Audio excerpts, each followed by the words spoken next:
My name is Vanessa, but I'm also known as V.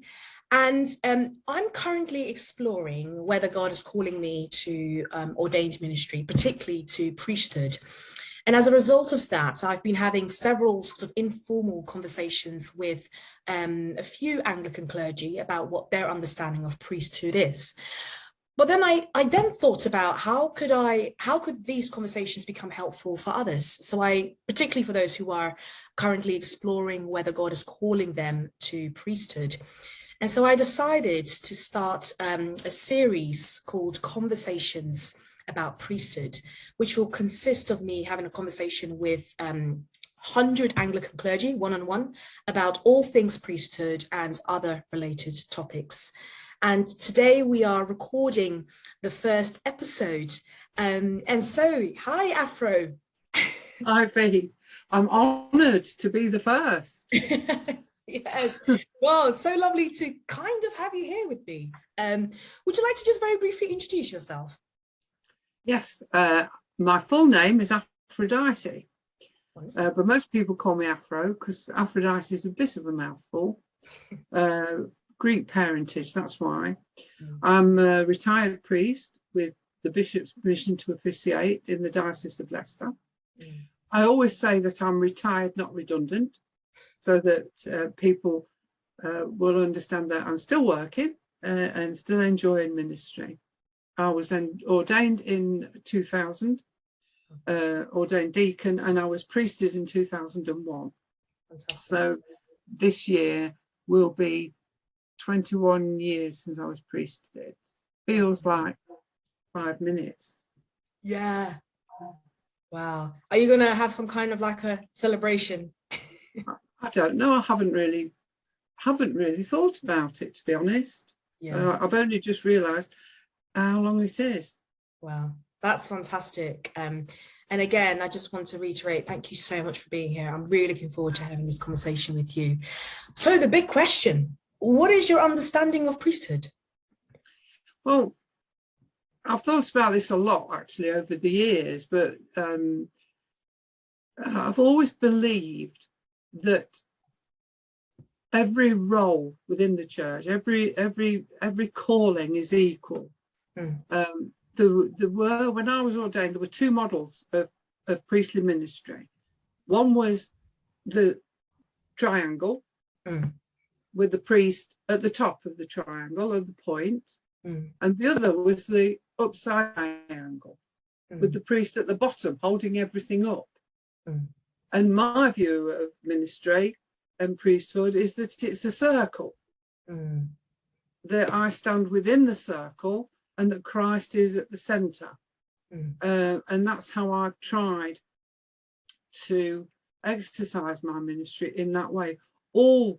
We're all equal unto God, and everything, all our callings are just as important, just as precious to God, and there's no higher or lower calling. Yeah, I absolutely love that image of the circle rather than it sort of being a hierarchical thing. I absolutely love that. And that kind of links in quite nicely with the next question. What would you say are some of the joys and challenges of priestly ministry? I mean, you could probably write a whole book on it. Yeah, you could. I suppose probably one of the greatest joys, there are several.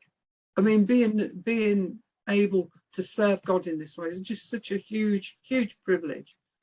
But being able to preside at the Eucharist or to celebrate, whichever term you want to use at the Eucharist, I think is what makes priestly ministry distinctive. Not better, not higher, but distinctive. Yeah. And so for me, one of the absolute joys is being able to do that, to be able to lead that celebration. And it's I can't describe the privilege. And certainly during the last 2 years during the COVID pandemic, where as a priest I've been able to do that on behalf of my congregations and the people that I serve, that's just been huge. Yeah. So that's one of the joys. What's the downsides? I think that sometimes we lose sight of what we're meant to be doing, because we get caught up in the minutiae of everyday life and administration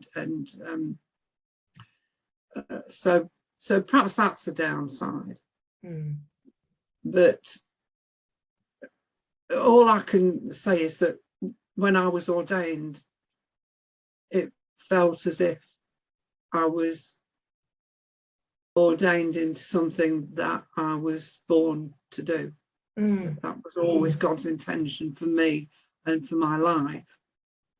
And of course, you know, there are always downsides when you're working with people, but there are always great joys as well. So it's you know, it's no ministry, priestly ministry is no different from any other, really, in that respect.